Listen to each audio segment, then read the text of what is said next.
Materials that you will need for this class are some watercolor paints and some blocks of watercolor paper.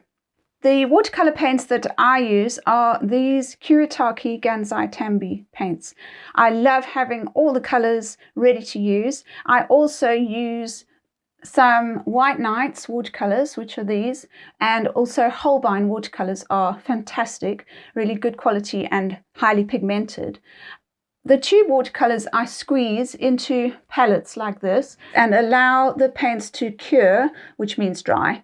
I have a warm palette and a cooler palette. It's useful to keep note of what you've squeezed into each section of the palette because you will forget and you can't tell when they dry what color they really are. The Kuretake paints come with a sheet like this which you paint into, and this is super useful every time you paint. The watercolor blocks that I absolutely love are these Arches Aquarelle. This paper is cold pressed, which means it's got a nice texture, and it's 300 grams, which is 140 pounds. The nice thing about these blocks is that they come glued at the sides, so you don't have to stretch it. There's no taping around the edge. You can just crack on with your painting. I also have this, which I use as my palette. It's a porcelain butcher's block.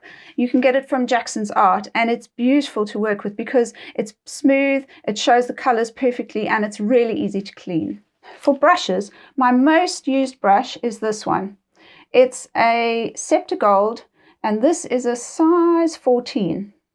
This is a round brush. It comes to a beautiful point, so you can get some thinner lines out of it, but it holds a lot of water, which is what you want with a watercolor brush. The other brush that I use a lot is this one. It's a Pigeon Lettuce brush, size 6.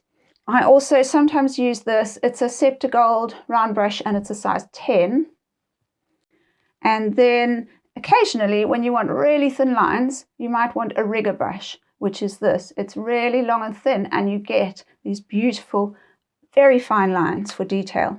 I also occasionally use this brush, which is a silver black velvet brush. It's 3/4 inch, and the shape of it, which is called oval, lets you create interesting angles, and it's especially useful for leaves.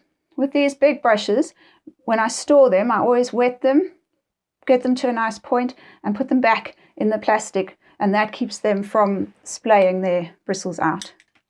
The other bits and pieces you'll need is Pinterest on your iPad if you want to use Pinterest, a pencil and either a sketch pad or some printer paper for sketching your motifs and doing your color thumbnails, and some watercolor pencil crayons can also come in useful for your color mapping thumbnails.